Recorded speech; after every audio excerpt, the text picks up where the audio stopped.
How you doing? Good. Good. First of all, I would like to thank Dr. Ishmael for inviting us out again and allowing us the opportunity to share with your class. And class, thank y'all for showing up. I know y'all probably could have been a million other places, but y'all chose to come to class tonight. I know when I was in college and we got word that they had guest speakers, that was almost like a ticket to say I ain't going to class. But anyway, glad that y'all showed up. For those of y'all that are meeting me for the first time, my name is Rob. Collectively, we are known as FoxandRob. We're a formerly incarcerated couple. We spent more than 21 years behind bars before receiving clemency in 2018. We are also the subjects of the Oscar-nominated documentary Time that is streaming live on Amazon Prime Video. Probably one of the greatest takeaways that me and my family walked away from my prison experience with is knowing that to be free is to free others. With that being said, probably about 6 months after I came home from prison, we started a ministry, a nonprofit organization. And our first initiative is PDM-NOLA. PDM-NOLA is an acronym for Participatory Defense Movement NOLA. It's where we teach legal awareness as the best form of defense to people that are justice involved. The organization is one of about 40 organizations that exist around the country in different states all around the country. We measure the success of our organization by the amount of time that we save someone, opposed to the amount of time that they potentially could spend in prison. So in an instance where I was sentenced to, as a first offender, I was sentenced to 60 years for my transgressions. And as a result of it, I ended up making clemency after 21 years. So when you're talking about time saved, you're talking about a 40-year time saved, because under what many of you may not know, but under what is called truth in sentencing, which is legislation that was passed during the Clinton administration when they were president and was running the country. They created a violent crime initiative to where everybody that was doing any time in state prisons had to do 85% of their time. So with that being said, for a 60-year sentence, I would have been forced to do 51 years behind bars before ever receiving the opportunity for probation, parole, or suspension of sentence. But like I said, through the process of clemency, I was able to get the governor, our outgoing governor, John Bel Edwards, to change my sentence and then granting me immediate parole eligibility. But again, like I said, one of the biggest things for us is just when you know that what comes with your freedom, it's like we have a duty and an obligation to free other people. It's kind of like bullies. When you see bullies hanging around or whatever, you know, if you know that you're brave enough, courageous enough, or just know that it's the right thing to do, that when you see somebody being bullied, you at least want to intervene in a situation like that.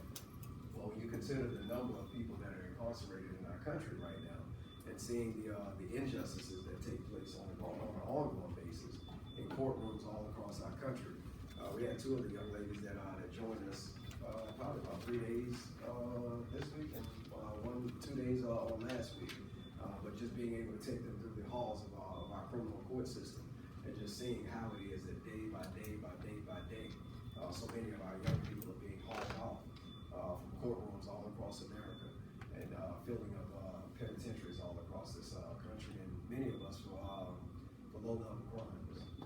And when you think about the types of crimes that people are being sent to prison for, it is a public outcry that really should be happening right now, especially when you have people that I know of that have been sent away to prison under, again, the Truth in Sentencing Act that also created sentence enhancements that allows a young man to be caught with a joint, and because it's his third offense, he was given a life sentence. Or another young man that we know of as well, out in Baton Rouge, for stealing a bicycle. The bicycle was worth less than $30, but again, because it was his third offense, they sentenced him also to life behind bars. And these are just cases that are ongoing. It's not like this is just a handful, few cases, or that this is a rare situation that is happening. This is something that is all more common than that. And again, like I said, it just again made it for us the biggest takeaway of having that as an experience for ourselves is that I promised those that I left behind that I would use my voice, that I would elevate my voice, and that I would use my opportunity to speak truth to falsehood. I would be a person that would be able to say that something good can in fact come from prison, and that you can save other people from having it as an experience for themselves. this is probably the best part of the night for me because I always like speaking before my wife because she's a hard act to follow. And with that being said, I always rather speak before her than after her because, like I said, I wouldn't want to try to climb the hill that she didn't set before me.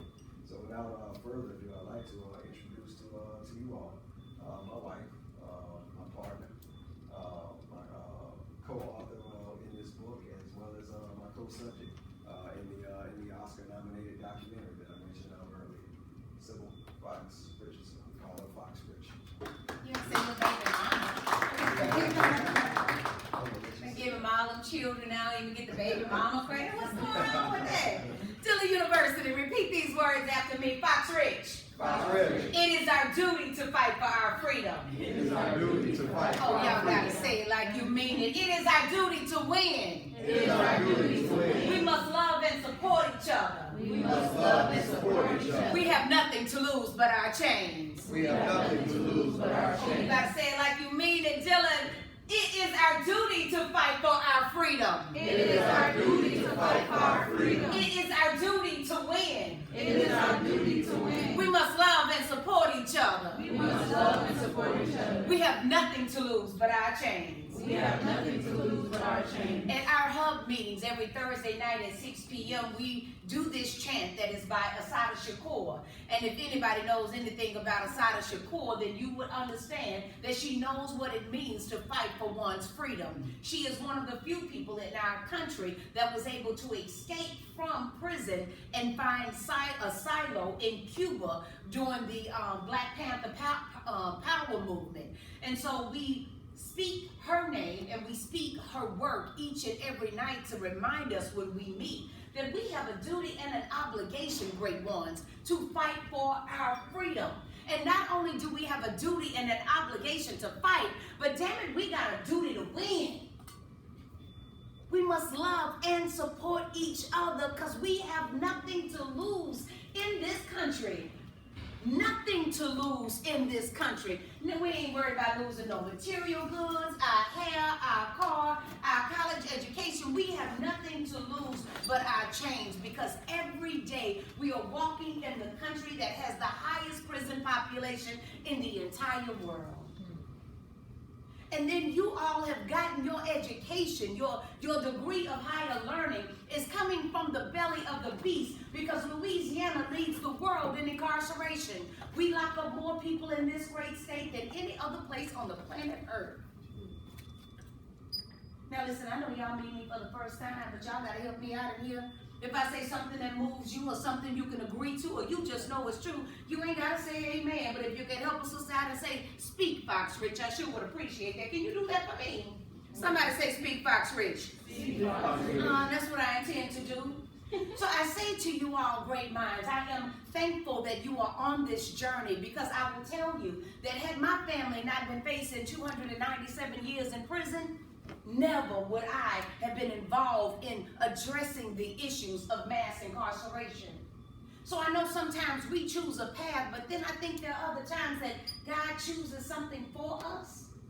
Because when I was in my prison cell at the women's prison here in Louisiana, I said over and over again that, God, will you just let me get out of here? I promise you that every day of my life, I'm going to use my voice to speak to the wretchedness that is going on in our criminal justice system. If it had not happened to me, great ones, I never would have believed it. I was a college-educated woman, had my BS degree in biology from Grambling State University, another historically black college and university. I had my master's degree in public health administration. I was considering going on to medical school, and instead my life took a U-turn. Anybody in here perfect? Let me see, anybody in here ever made a mistake? I mean, I know y'all probably ain't messed up like me, but anybody in here ever did something that they really would rather not say they've done? I thank God for grace because we all have done something that we'd rather our peers not know we did. But when we fall short, our criminal justice system should not be there to annihilate us. Our criminal justice system should be there to restore and rehabilitate us. Come on, help me out. So when I sit in the Orleans Parish courtroom on a day in and day out basis, and I watch our system take these young and uninformed, or elder and uninformed sisters and brothers, the poor, the least among us, and have no grace and mercy on them. Come on, y'all. You don't have to be a rocket scientist to look around the great city of New Orleans and see the level of despair. We talk about third world countries. All you got to do is go to Tropicula's Walmart, and you can see what the third world living looks like. Our sisters and brothers are in dire straits of poverty here in the great state of Louisiana. And then when we present ourselves before the court has no mercy. The answer for everything is you got to do some time. A young man today got a house, got a family he's trying to take care of. He got caught with a weapon. Who don't have a weapon in New Orleans? If you don't have one, you want one. Because people want to feel safe, and we know that there are desperate people in our city because they are living in despair. And desperate people do desperate things. It's not that we are the worst people in the world. Unless you believe that all the bad people in the whole wide world live here in the great state of Louisiana, then you must admit with me that we have a serious problem. And the problem is that we are 49th in education in this nation. And that if we chose to educate our people, we wouldn't have to incarcerate our people. But we are spending in this state, as of the article I read today, over $1 billion annually to lock the good black folk up in the state of Louisiana. And why do you say black folk, Fox? Because we make up 30% of the population of the state, but yet black people in Louisiana make up 75% of all people serving life sentences. And do you know that Louisiana has more people serving life than Texas, Arkansas, and Mississippi combined? Somebody say, speak Fox, right? So I say to you tonight, y'all, that I am so honored to be in the presence of your greatness. Seniors, rising seniors, graduating, getting your education. You didn't allow anything to come in between you and the goal you set for yourself. I commend each and every one of y'all. And my girls be talking about interns, the most amazing interns that a nonprofit organization can have. Y'all give it up for Zaria and Anaya. I said to get it right? You know you did. All right, I know. Yo, come on now. I've been working on it. You know, I got this country song. I've been practicing these fancy names. But they have been showing up and showing out with us at PD NOLA as we do the work to free our people. As my husband shared with you, the work that we do is revolutionary work. It is the work of saying that no person will be left behind and that we will find grace in space for all of our sisters and brothers. That our lives have value and meaning, and that we are more than the worst thing that we have ever done. At Participatory Defense Movement NOLA, we have been an organization established for 4 years now. And in that 4 years, we have saved over 3,500 years of time behind bars. But with great minds like you, lending your spirit, lending your energy, lending your thought processes, there is so much more we can do together. Listen, we talk about freedom in this country. But truth be told, until we remove the exception clause from the 13th Amendment of the U.S. Constitution, black people in America will never be free. Because every time you turn around, that's coming up with another law that makes you a felon. And when you become a felon, then you are a slave again. A slave again. Can you imagine all our ancestors have gone through for us to subject ourselves back into slavery through the transmission of a crime? Yeah, I would have to say that it's our bad. So the first thing I would want to make sure that my other people know is that we cannot afford to commit a crime in America. Because you're going to pay for it for the rest of your life. What they used to do with the Dred Scott decision, the Dred Scott decision was the decision that made it so that slavery was in perpetuity. You know, slavery at one point, you could work your way out of it. It was for servitude. You serve your time, kind of like prison, and then you get out and you can go on and you can be free. But it was through the Dred Scott decision that made it so that slavery was for life. We do the same thing, but they dress it up with a felony record.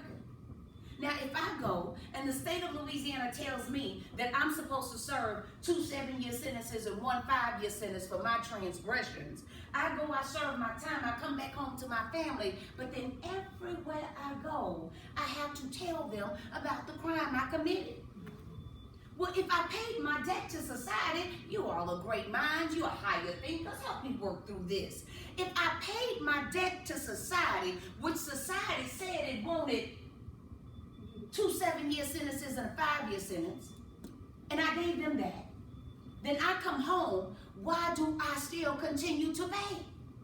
Including the removal of my voting rights. But peep this.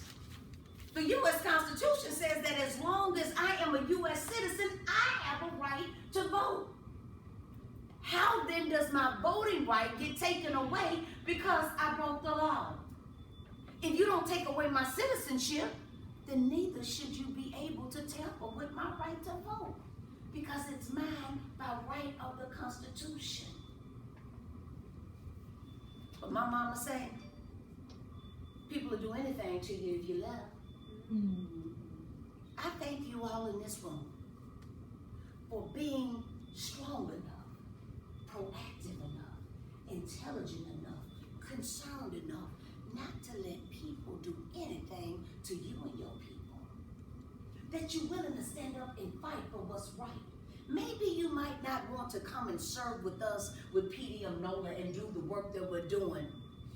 But by golly, I ask each and every one of you in here to serve. Find something about this system that you find important, that you want to change. Stop looking for other people to make the difference. Stop waiting on other folk to create the change you say you want. If it's change you want, then it means it's your vision that has probably come from the Most High, because I don't know where else visions come from. And that's a work that you have been called to do. Each and every one of us got something great to do in this life. That's why we're here. I mean, I don't want you to take my word for it, but I'm going to use this degree I got from Grambling State University in biology and break down to you what they say about the science of our lives being created.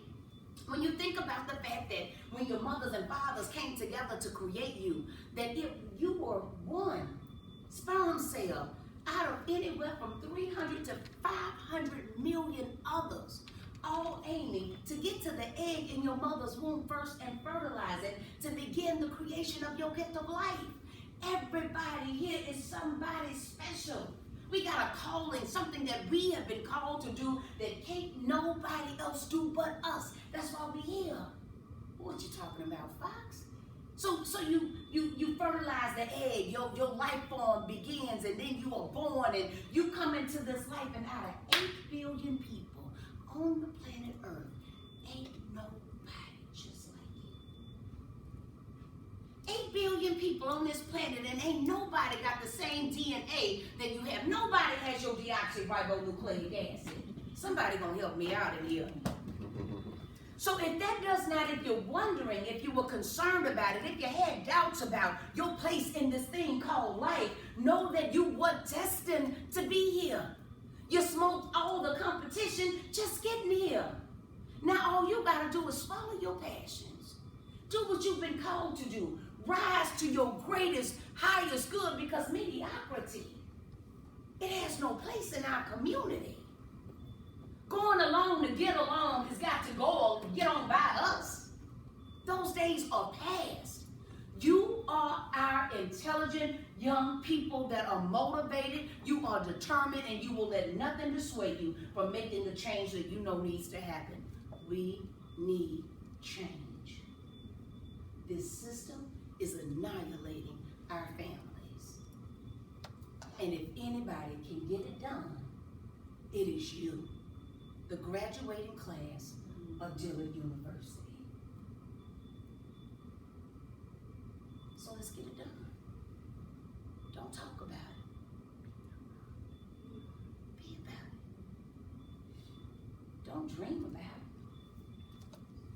to make it happen. And it doesn't matter about not knowing all of the tools or having all of the resources or having access to this, that, or the other. Everything you need on your journey to do what you've been called to do, I promise you, great ones, you'll have. And you'll have in abundance. But you gotta trust the process. And you gotta be willing to serve. Because it is our duty to fight for our freedom. And it is our duty to win. Y'all got any questions for us? What y'all do?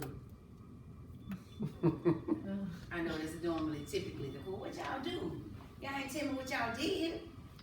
Our website is FoxandRob.com, so you can go and find out all of the information about us and our story, and probably just as a suggestive reading to you in this work. Rob and I have written a book that is based off of our Oscar-nominated documentary. And if you know anything about films, the book always has more details than the film. So we do have some of those books here available if you're interested in purchasing them. Because I know y'all just got y'all long checks and y'all refund checks. It's the beginning of the Well, look, if you need to put it on the layaway plan, let me know. But I promise you that the reading would benefit you because it's a story of resilience and radical love. And that's what it's going to take our people to get to this next level of what God has destined us to be and to do here in this great country. Yeah. Talk to me. Y'all quiet as church mice. Oh, so what did y'all do, like, in the video? Now, I'm going to let you read that part about what I did now. You have to read that part. Google it. It's all out there online. And the documentary as well is on Amazon Prime Video if you have access to that. So what are you aspiring to do? May I ask? My lady, what are you aspiring to do? You getting this college degree. What are you hopeful for? Okay. All right. What she getting ready for college. What about you, my lady? Being a counselor. A counselor. Nice, nice. What about you, ma'am? Family law attorney. Family law attorney. I'm telling you, if you are really considering law and you are serious about it, you tell them what they need to do. Well, I would definitely suggest that y'all take a little field trip to the courthouse because y'all will really get some inspiration, especially over there at the criminal court. Judge Leon, specifically, right, Judge Leon, he is actually really, really nice and really, really comfortable, like, with talking to y'all about, like, as far as going into law. And also, I just met an attorney today who works with the pre-law program. I mean, I know y'all seniors, but you know, if y'all need any resources, reach out to them. Miss Carter, she's amazing. Yeah, I'm not going to law school, but I know all that. So, like, if y'all need more information, let me know. But it's one thing, I tell people all the time that you're never going to get it all because you are it all already. Anything in this life that you're ever hopeful to become, you already are it. So you have to walk in it and move toward those things. When you get your degree, when you go to law school, those things are just a physical manifestation of what you already knew on the inside of you to be true. You are an attorney. You know the law. So you have to start studying the law now. The best way to study the law is to be a part of it. Mm-hmm. And the best way to be a part of it is to join PDM NOLA on one of the days that we're going over there to court so that we can introduce you to the judges as we did with our interns, not just one judge, but multiple judges in the court, so that you can build familiarity and know how to even move in a courtroom before you ever go for your first hearing. It gives you a competitive advantage that people that are just going to law school will not have. What about you, my lady? Yes, yes. You know, one of the things that I began to understand is that the entire country that we live in is built off the Constitution. The Constitution is just a legal document. The more we know about the law, the better quality of life we have here in America. Because everything is legal based. And listen to this. Never once in history were we ever able to get America to just do what was right by black people in America. Every advancement that we have been able to make, it came through law. Suing their asses. Excuse me. The only way we get stuff moved in this country is through the law. So the more that we familiarize ourselves with it, the more we understand it, the more we can articulate it, then the better off we all are. Because when you know more, it helps me. All right, y'all, that sound like y'all got no other questions for me? Y'all went too easy. Yes, my baby. So my question is, because I want to be a forensic psychologist, and Me too, girl.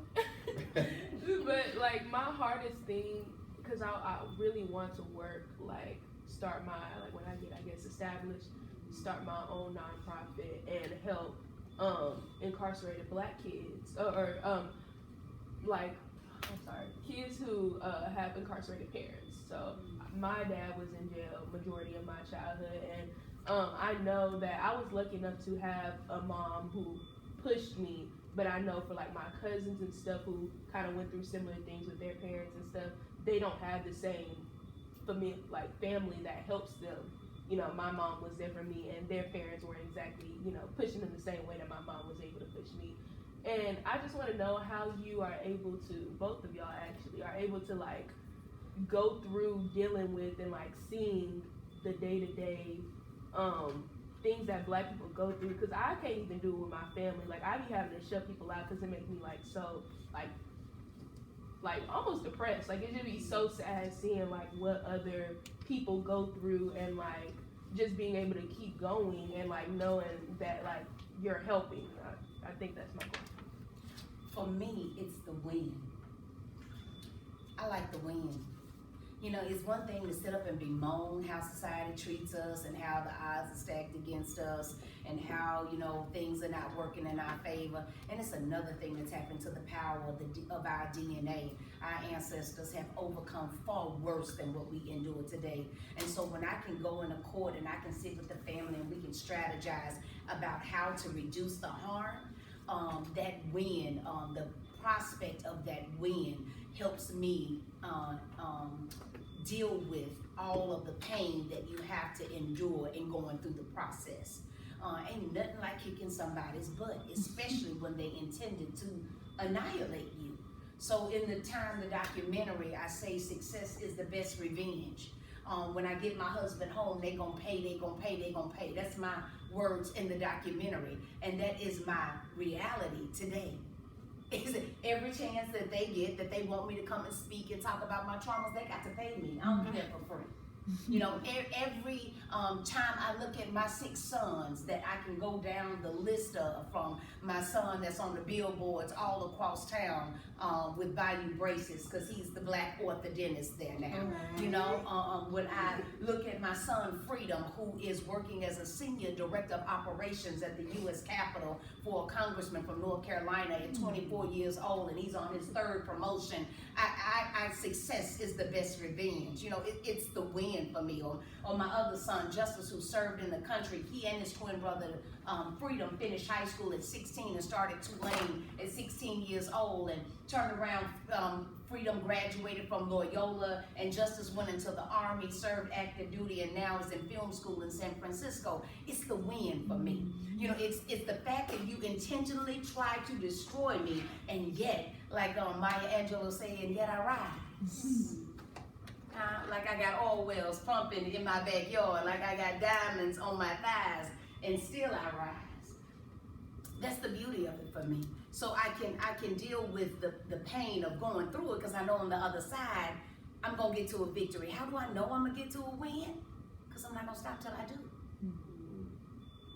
That's how I know. Because no is not an option for me. The state of Louisiana said that my husband was gonna die in prison 60 years for taking $5,000 from a bank.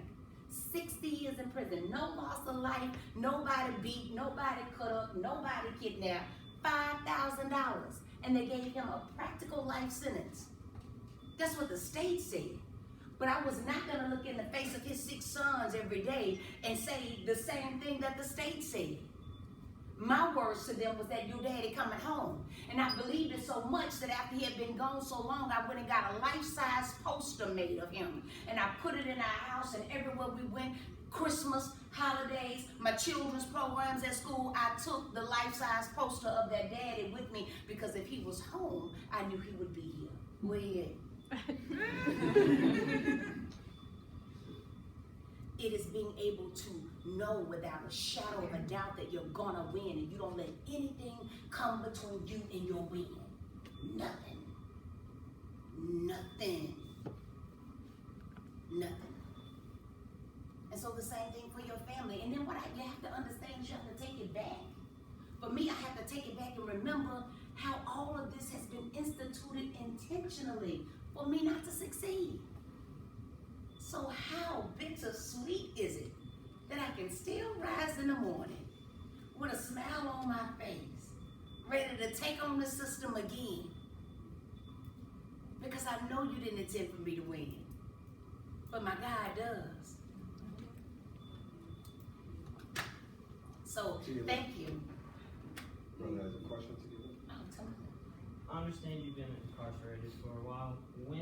How many years did it take for that to click? Was it someone else's story for that to click that you needed to do something? No, it was the first day I was checked into to start serving my sentence. And I'm sitting around this room and I'm in a warehouse. They warehouse us. I'm sitting in this room and I'm looking at all of these women, 75 of us. And so just picture this room much larger, right? With bunk beds going all up the wall, and in the middle of the floor is nothing but bunk beds. And on the side of one wall is about 8 toilets.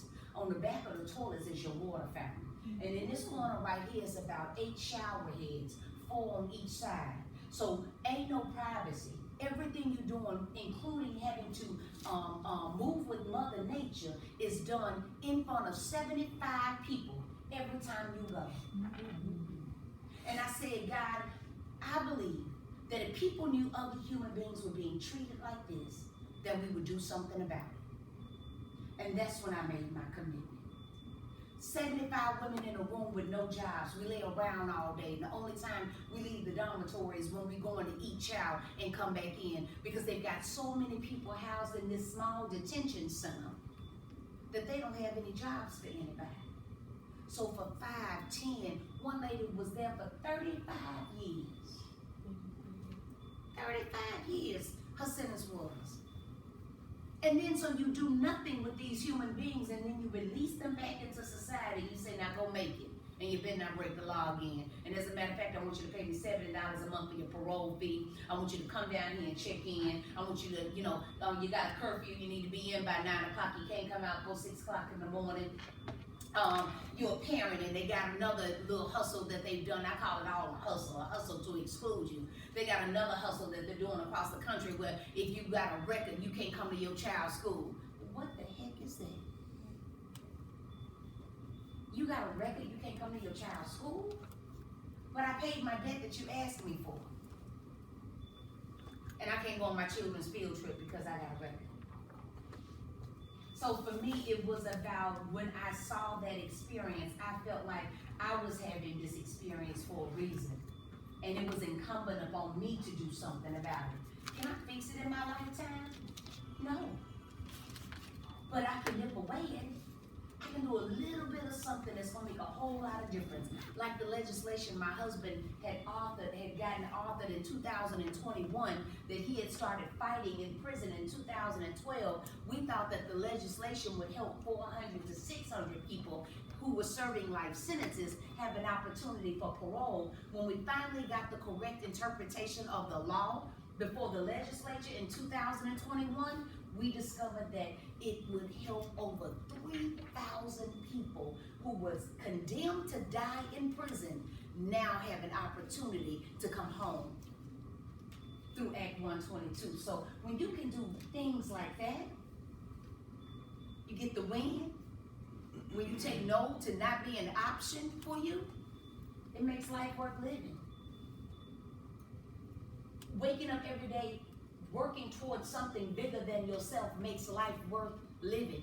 I don't care how much money you make. And y'all gonna do well. You got your college degrees. You going to law school. You want to be a psychiatrist. All the things. But at the end of the day, it's only what you do for others that really matters most. Did that answer your question? Thank you for asking. Yes, sir. So, what do y'all call y'all's program? PDM NOLA? And we get involved with that by showing up to y'all's events on Thursday. Yes, on Thursdays at 6 o'clock in person and by Zoom. You guys got the card that our amazing Dillard interns made for us. If you scan that card, it will take you straight to our website. You can sign up there so that you can become on our, so that you can get on our mailing list. Actually, I think both of them are on there. So you can scan it and get all the information that you need. What type of stuff y'all do at the meeting? Like, what type of stuff y'all do at the meeting? We work through people's cases. We work through justice-involved family members' cases. So, for instance, Rob has a friend that he left behind that he promised to help bring home, and his friend is named Anthony. He's on a second-degree murder charge, but Anthony actually was a 10-2 verdict, which means that he had a non-unanimous jury decision. Are you all familiar with the non-unanimous jury decisions? No? Well, you need to look that up. In 2018, we were able to work with some other organizations in New Orleans, and we were able to get the non-unanimous juries done away with.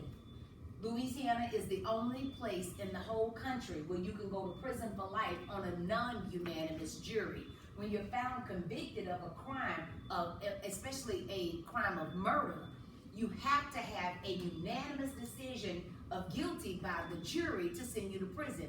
Well, back after the Civil War was over, the Louisiana legislature did a convening, and in the convening, they changed the jury decision to be a 9-12 jury decision. And they wrote in the Constitution in Louisiana that they were changing the jury so that they could protect white supremacy in the South.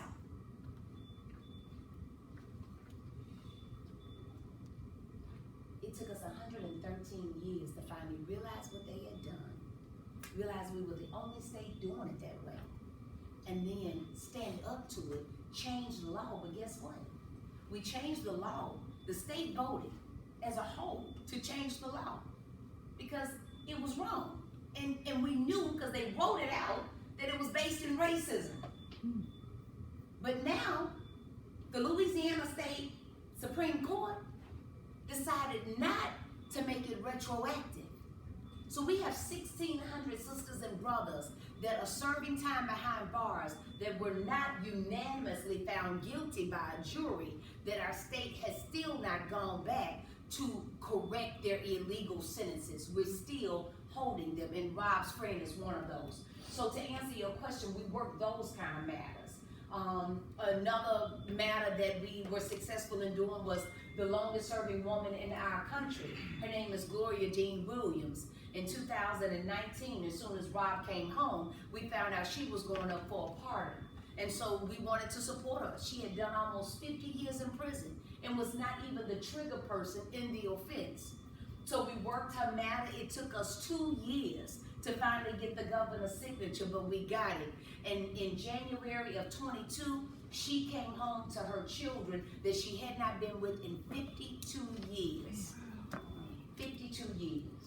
That's the kind of work we do in our hub meetings. We free the people. And those that we can't free, we help support them and give them understanding and build strategies as to how it is that you can navigate the hardships of this system. And take away the embarrassment. I thank you for being willing to share that your father was incarcerated. Everywhere we go, when you talk about the national statistics, they say 1 out of every 3 Americans have a loved one that is incarcerated. And 1 out of every 2 Americans have a loved one with a felony record. So it's not just a black problem. It's not a poor people problem. This is an American sickness and an addiction to slavery that has not gone away. So thank you for being comfortable in your own skin and in your own journey to share your truth. That's powerful, sister. Proud of you. What y'all got? Nothing else? Y'all tired of me talking? Yes, my love. So, talking about like recidivism a little bit, and I want to know like ways to like maybe help with people who are like, for my dad, for instance, he went to jail for a white collar crime. He is a felon, but it was for like he messed with Uncle Sam.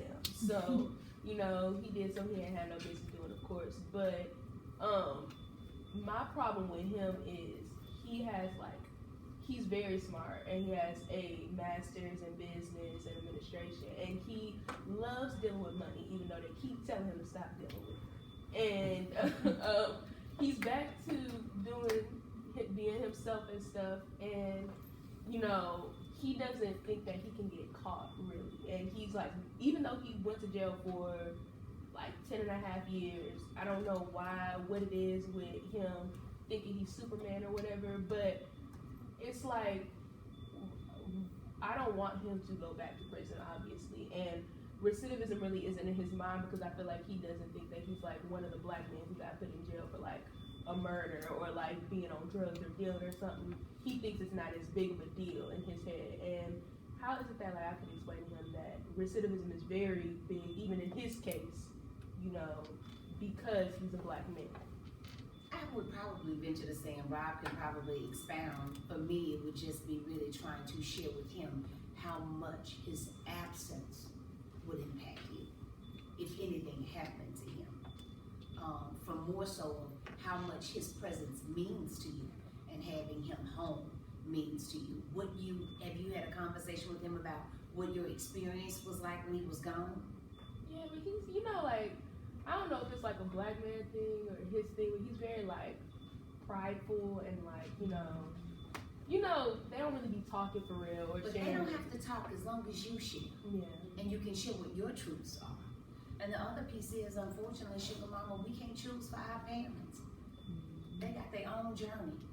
But maybe you can't save your daddy, but you can save somebody else. You know? But the only thing that I would probably venture to say is just being able to express to him how much his presence meant to you. Rob and I, when we got into our debacle, it was about saying that we wanted to save our family. And as soon as he went in that bank, all I could see was that the very thing we were hoping to save with getting this money to save our business was the very thing we threw away. Our family. Family is the greatest gift we got. There's strength and power in numbers. And so the more we can stick together, the more we can be together, the stronger we are. So just trying to share that with him. You got any thoughts on that, babe? I mean, you probably gave the best thought when you said that you can't necessarily think for your dad, or you can't convince him of something that he's already convinced of. But I would venture to say that during my period of incarceration, how my children felt about me largely governed how it is that how I conducted myself while I was incarcerated. Because I would always think that when I would, find myself in situations or circumstances, I always thought about like how would my kids feel if they knew of any of these types of things or whatever, right? So it was always how I went about making decisions about, just in my day-to-day life, even inside of prison. But because of that, I think that if you were to share with your father, the importance that his presence has in your life, then that may shift his mind in a way of thinking like, well, I didn't really think about how my being away may impact my daughter's life. I'm sure somewhere in his mind he probably thinks about how if he can get away with what he's doing, that some kind of way it benefits your life because he's able to shower you with gifts, or he's able to give you money, he's able to do things for you or whatever. And that's fine and cool, but at the same time, if you get caught up and then you're no longer here anymore, then the things that were of the most importance to you, like time spent, father-daughter dinners, getaways, those types of things, those things are far more important to you than a pair of tennis shoes, than a dress, than jewelry, than a hairdo, or any of those types of things. But I think if you express that to him, that I think that it may do a thing to work on his heart in a way that makes him say, you know what, I think I'm tripping. And then, maybe move him in a direction of saying that I got to do something different than what I've been doing. I would just say to focus on what he means to you, his presence, instead of trying to say, why you doing that dumb shit? You know, because nobody wants to be attacked, and certainly parents don't want to feel like our children are smarter than us, even though sometimes you all are, right? But just really focusing on, you mean so much to me, your presence means so much to me, and I don't want to lose that. Yeah, because he probably, you know, hearing it from you, it does a thing. As parents, we always want to impress our children. I don't care how old we get. We always want our children to be proud of us, and we always want our children to think highly of us. Any good parent, I'll say. And so, you know, whether you think it matters or not, I can tell you as a parent, it does. Yeah, I just looked at my watch, it was like after 6 o'clock, so y'all got anything else for me? Because I don't want to just weigh y'all out in here. Did you learn anything? Did you gain anything? Did my presence and my husband's presence bless you all on your journey? Who's gonna come and join us with PDM Note to check us out, see what we're doing? Now don't just be telling me that, because I'll be looking for you and I'll be right back here in doc class. I'm like, what in? And they ain't singing no rap song either. What in? What in? Oh, y'all don't know that rap song. I'm telling my age. I would venture to speak to the brothers in the class and ask that you all would actually show up. I mean, when you think about a lot of this, I mean, we go all the way back to the days of Jesus. It was always women that have always showed up in these spaces, but yet we're the ones that are mostly impacted by incarceration. The mass majority of the people that are behind bars are not women, they're us. And when you look at the different men through visitation and things like that, the mass majority of the people that come to the prison to visit, their daughters, their mothers, their girlfriends, their grandmothers, but men are, we're not seen in these spaces. And I think that it's far past time that we need to step up. So, like I said, I don't know what you guys do on a weekly basis, from 6 o'clock to 8 o'clock on Thursday nights, but your presence in space means a whole lot. I mean, it means a whole lot to women to know that their men are standing up. It means a whole lot to your children, the children of the community, whether you have some or not. Your demonstration makes you someone's father, someone's uncle, someone's bigger brother. And when they see us in space, it changes them in a way that benefits us all. So I say to 4 brothers that's up in here. I noticed my one brother was the only one had an actual question, but I would definitely encourage you, implore you to come out and kick it with us one night. Like I said, it's from 6 to 8 o'clock. We generally are out of there long before 8 o'clock because we're able to go through the cases fast enough. But if you got an hour to spare with us, you need a ride, I can leave you my phone number. I'll gladly come pick you up and I'll gladly come back and drop you off. But I know that your presence is important. And I don't like the QR code that it tells you like where it's at. It does. And it gives you our number on there as well. So if you QR code it and you got a question, just call me. Yeah, it's a real number. That's my number. Call Big Daddy, you answer. All right, y'all. So, you know, this is our book, Time, The Untold Story. It looks thick, but it's an easy read. It's written by both of us in alternating voices and tells our journey of going through 21 years of incarceration and the love that sustained us on the journey. So we got Square and Cash App and all that other kind of stuff if you're interested in getting a copy. If you need a payment plan, I understand you're in college, I can hook you up with that too. Just let me know. And just make sure you read it if you take my book and you need it on a payment plan. Anything else that we can do for you all if you just find yourself or someone that you know or love that is involved in the justice system and you have a question, again, you have our card, so don't hesitate to reach out. It matters. Yeah. No, Zaria, and you were saying I want to do some larger form this semester, is that correct? Did I want to do some larger form? Yes. Yes, the movie screen. Exactly. So we're gonna screen our film Time and do a question of Q&A Yes. at some point. We will be screening the movie Time February 26th. 6 o'clock. Thank you. 6 o'clock p.m. There also will be like light refreshments beforehand. That will be provided by FoxandRob. So I highly encourage y'all to come out and hopefully we can get Dr. Ismail to make it an extra credit. Wait, because that's the one that we got planned. Oh yeah, Right, so we should we'll just be go there. there. We'll But be I'm saying, there. like, yeah, like you gotta, you know. You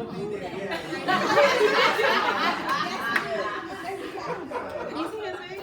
Like what? Don't let it that's what I want to do for our assignment. Yeah. Right? Yeah, so y'all are more than welcome to come and it's free. Invite your friends, people in the public community and stuff, but that's the goal to try to get it. Yes. Yes, that's what I'm doing.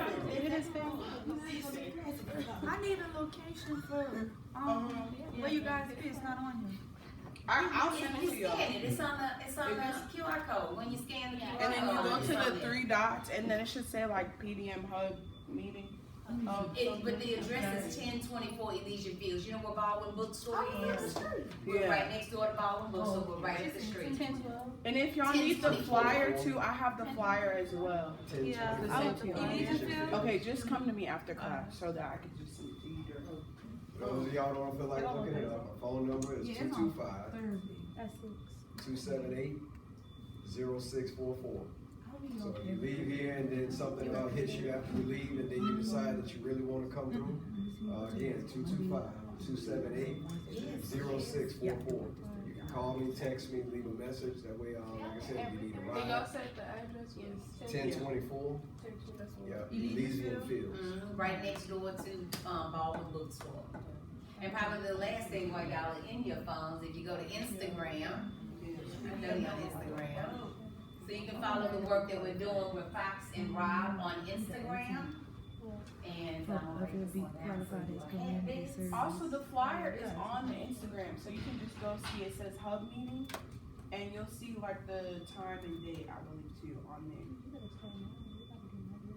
And our Instagram handle for PDM Nola is PDM Nola 504. Look at y'all on the Oh, 1 hour ago, I'm like, stop.